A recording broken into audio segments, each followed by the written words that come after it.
Bonjour. Ligue professionnelle de football au Bénin, et si on revoyait le format? Le football béninois est devenu la nouvelle république des esclavagistes, peut-on penser. Les esclavagistes de la nouvelle époque sont bien présents. Ils ne sont pas des négriers, ils sont sans caravelle. Ils sont là, bien entassés dans la société et prêts à profiter de la jeunesse, celle-là qui veut s'affirmer à travers le football. Et donc, comme je le dis, leur cible aujourd'hui, c'est le football. Je me suis toujours dit qu'un de ces jours, tout finira par se savoir. Des mensonges grotesques, cousus au fil blanc, en passant par les abus, les frustrations en nombre que subissent les joueurs de notre championnat, dit aujourd'hui championnat ou ligue professionnelle, on finira donc par tout comprendre. Et cela vient juste de commencer. La boîte de Pandore n'a pas encore totalement perdu son bouchon, mais le vent agite depuis seulement quelques jours des révélations, des communiqués, des déclarations et des protestations. La goutte d'eau qui donc a fait déborder le vase est venue d'une réclamation enclenchée par des joueurs d'un club de la cité de Kpassé.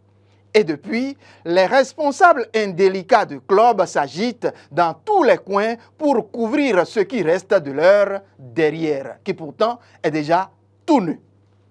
Heureusement que les choses ne sont plus tout à fait faciles à couvrir comme ce fut le cas jusqu'à un passé très récent.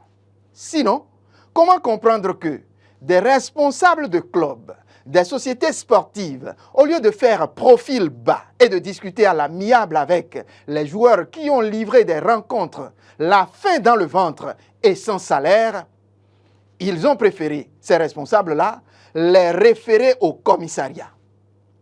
Ces joueurs ont sué, permettez que j'abuse un peu du mot, ils ont sué sueur et sang tout au long de la saison pour finir en garde à vue.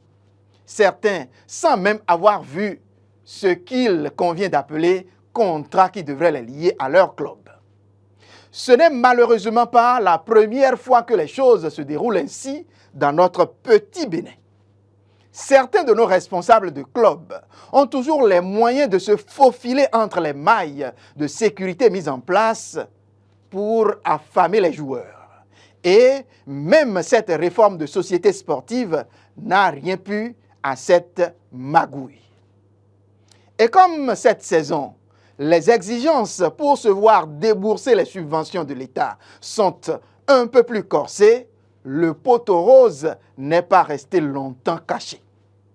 Je sais que plusieurs sont encore ces clubs de l'élite qui continuent de courir pour enfin régler leurs joueurs à l'heure où je vous parle.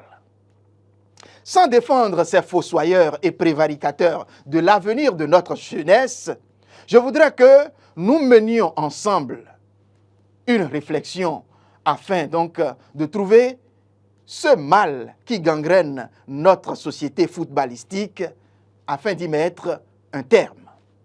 Point n'est besoin de démontrer que le football est aujourd'hui une entreprise dont la vente des joueurs est la première issue pourvoyeuse de devises.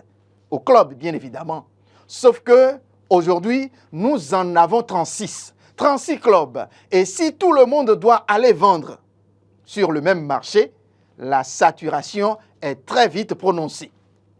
Combien de joueurs avions-nous réussi à positionner depuis ce format sur le marché des transferts avec des résultats palpables aujourd'hui? Outre Junior Olaitan, Dodo Doku, Youssouf Assoba, pour ne citer que ces noms-là. Combien sont aujourd'hui les clubs qui disposent d'une boutique de vente de maillots et autres gadgets à leur effigie pour engranger un peu de revenus externes?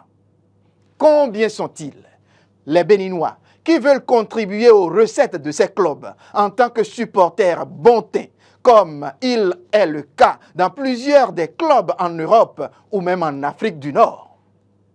Je finis par dire que tout le monde ne peut pas diriger un club de football. surtout si on n'est pas capable de faire des investissements sur le long terme. Et comme la majorité de nos responsables aujourd'hui à la tête des clubs, ils sont tournés vers l'intérêt en urgence, maintenant et tout de suite. Et les difficultés, les autres écueils que nous constatons aujourd'hui ne sauraient donc disparaître de sitôt si les choses restent en l'état. Il faut donc revoir le format de notre football puisque tout le monde ne saurait être dans l'élite pour cultiver la concurrence et l'émulation saine. Repensons donc notre format en renvoyant plutôt les esclavagistes à autre chose. Donnons la chance à ceux qui sont bien capables de pousser la jeunesse béninoise qui aujourd'hui veut s'affirmer à travers le football. Poussons donc cette jeunesse au sommet du football africain, pourquoi pas au football mondial. Ceux qui veulent avoir les marrons bien cuits et tout de suite, ils peuvent aller développer leur talent dans d'autres domaines. Peut-être pas du sport. En tout cas, c'est ce que je pense. Merci de l'avoir compris et à très vite.